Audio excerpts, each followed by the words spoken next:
Welcome back to our YouTube channel @personal tax. आज की video में हम एनपीएस के रिवाइज रूल्स को डिस्कस करेंगे, जहां पर एनपीएस ने सारे के सारे रूल्स को चेंज कर दिया है। एन्युटी से लेके विड्रॉल्स तक एक बड़ा चेंज लाए हैं, जिसमें 10 चेंजेस एनपीएस ने किए हैं। तो चलिए समझते हैं और शुरू करते हैं वीडियो को।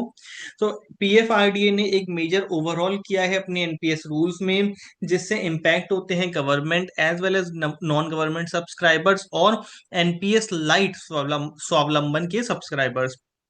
ये चेंजेस किए गए हैं to improve flexibility for subscribers, for enhancing retirement pay out, aligning NPS with changing workforce need and providing liquidity during emergencies. तो क्या 10 चेंजेस हैं जो एनपीएस ने अपने रूल्स में किए हैं।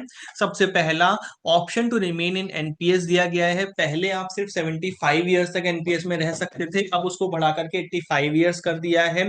Mandatory annuity on exit non government subscribers के लिए पहले 40% थी, अब उसको घटा करके 20% किया गया है।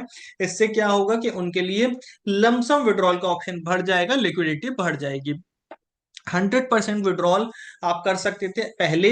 अब अगर आपका कॉर्पस 5 ही लाख रुपए तक का था, अब उसको बढ़ा करके 8 लाख रुपए कर दिया गया है। तो यानी कि अगर आपका कॉर्पस 8 लाख रुपए तक का है रिटायरमेंट के टाइम पर, तो आप उसको 100% विड्रॉ कर सकते हैं, आपको एन्युटी बनाने की जरूरत नहीं है। सिस्टमैटिक यूनिट रिडम्पशन का एक नया कॉन्सेप्ट लाए हैं, जो कि पहले एग्जिस्ट नहीं करता था। क्या है सिस्टमैटिक यूनिट रिडम्पशन? तो यहाँ पर जैसे आप म्यूचुअल फंड्स में इन्वेस्ट करते हैं और सिस्टमैटिक विड्रॉल प्लान यूज करते हैं SWP, जिसमें मान लीजिए कि आपके म्यूचुअल फंड में 10 लाख रुपए पड़े हैं और आप क्या करते हैं, सिस्टमैटिक विड्रॉल लगा देते हैं कि हर महीने उसमें से 10,000 20,000 रुपए विड्रॉ होके किसी और स्कीम में इन्वेस्ट हो। वैसा ही कॉन्सेप्ट एनपीएस में इंट्रोड्यूस किया गया है। साथ ही साथ कॉर्पस का स्लैब 8 से 12 लाख रुपए के लिए बोला गया है कि भाई पहले विड्रॉल अलाउड था 5 लाख रुपए तक के कॉर्पस पे, अब 8 से 12 लाख रुपए में नए रूल्स लाए हैं, उनको हम आगे समझेंगे। विड्रॉल्स बिफोर 60 पहले सिर्फ 3 अलाउड थे, अब 4 अलाउ कर दिए हैं, लेकिन उसमें टाइम इंटरवल डाल दिया है 4 साल का। यानी कि एक विड्रॉल और दूसरे विड्रॉल में कम से कम 4 साल का गैप होना चाहिए। पहले 60 इयर्स के बाद विड्रॉल अलाउड नहीं थे, अब अलाउ कर दिए हैं पार्शियल विड्रॉल्स, लेकिन 3 साल के इंटरवल के साथ। साथ ही साथ renouncing Indian citizenship, NPS account closure करना होता था, फंड ट्रांसफर करना होता था आपको एनआरओ अकाउंट में। अब यहां पर कहते हैं अकाउंट क्लोजर होगा और आपको लमसम में विड्रॉ करना अलाउ करेंगे। मिसिंग और प्रिज्यूम्ड डेथ के केस में 20% interim relief, 80% also paid after determination through Indian evidence act 1872। तो पहले इंडियन एविडेंस एक्ट 1872 होती थी, अब उसको रिप्लेस कर दिया है भारतीय साक्ष्य अधिनियम 2023 ने। तो इसीलिए बस रूल्स में हल्का सा क्लैरिफिकेशन लाए हैं कि भाई अब इंडियन एविडेंस एक्ट नहीं चलेगा, भारतीय साक्ष्य अधिनियम 2023 चलेगा। अप्रोच में चेंज किया है, पहले इसको बोलते थे परमानेंट रिटायरमेंट अकाउंट, अब इसको बोलते हैं इंडिविजुअल पेंशन अकाउंट। तो चलिए हर एक चेंज को डिटेल में समझते हैं। सबसे पहला है एग्जिट एज इंक्रीज। तो पहले जो एग्जिट एज होती थी वो 75 साल होती थी, अब उसको बढ़ा करके 85 साल 85 ईयर्स किया है। इससे क्या होगा कि आप स्कीम में 10 साल तक और बने रह सकते हैं, इन्वेस्टमेंट कर सकते हैं। एन्युटी को रिड्यूस किया है फॉर नॉन गवर्नमेंट सब्सक्राइबर्स। पहले एनुअल पेंशन वेल्थ के लिए आपको 40% की एन्युटी मैंडेटरीली लेनी पड़ती थी, अब उसको घटा करके 20% कर दिया है।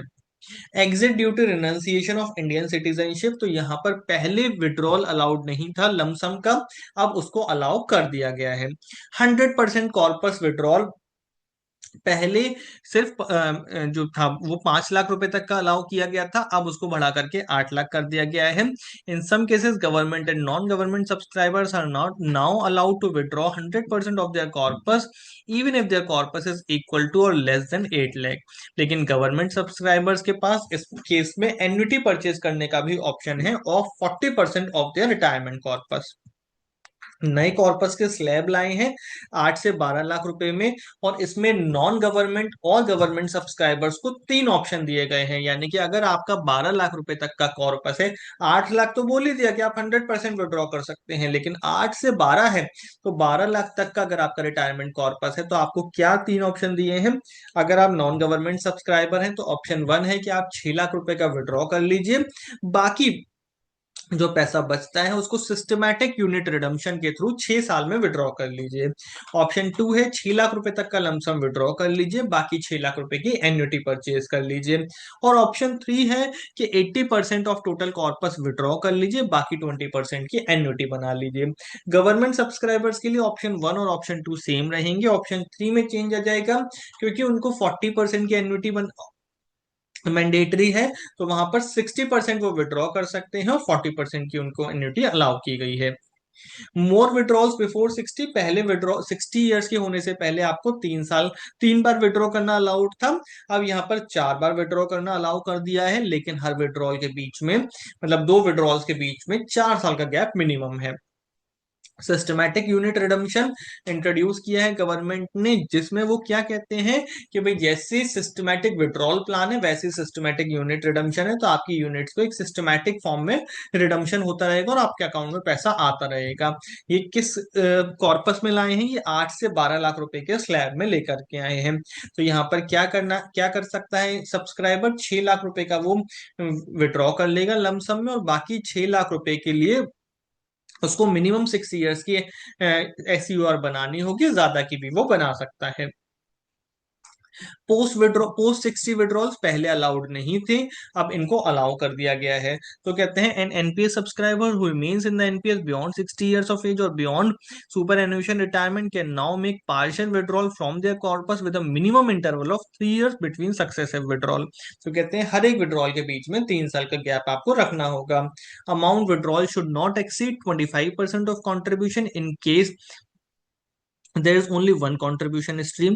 और अगर आपका ओन कंट्रीब्यूशन भी है तो कहते हैं कि भाई ओन कंट्रीब्यूशन के 25% से ज्यादा नहीं होना चाहिए in case there is more than one contribution stream. Account centric approach streamline. तो कहते हैं पहले यहां पर बोलते थे एनपीएस रेगुलेशन में परमानेंट रिटायरमेंट अकाउंट, अब इसको रिप्लेस कर दिया गया है इंडिविजुअल पेंशन अकाउंट से। इससे क्या होगा? अकाउंट लेवल ओनरशिप आएगी and treatment, specially in cases where subscriber hold multiple accounts. तो यहाँ पर मल्टीपल अकाउंट्स के केस में चेंज आ जाएगा। अब इन चेंजेस से सबसे ज्यादा बेनिफिट किसको होता है? प्राइवेट सेक्टर एम्प्लॉयज को, क्योंकि एन्युटी का उनके लिए कम किया गया है। सेल्फ एम्प्लॉयड प्रोफेशनल्स को, individual seeking higher retirement liquidity, revise NPS rules अब देते हैं लोगों को ज्यादा फ्लेक्सिबिलिटी, लिक्विडिटी और कंट्रोल। इसलिए it is advise to plan wisely to maximise your retirement wealth. Things to keep in mind: annuity income is taxable, long term discipline is still essential for NPS, क्योंकि NPS एक retirement tool है, ना कि एक short term earning tool है। Please subscribe to our YouTube channel @personal tax to get notified for the content on personal tax and personal finance. Thank you very much.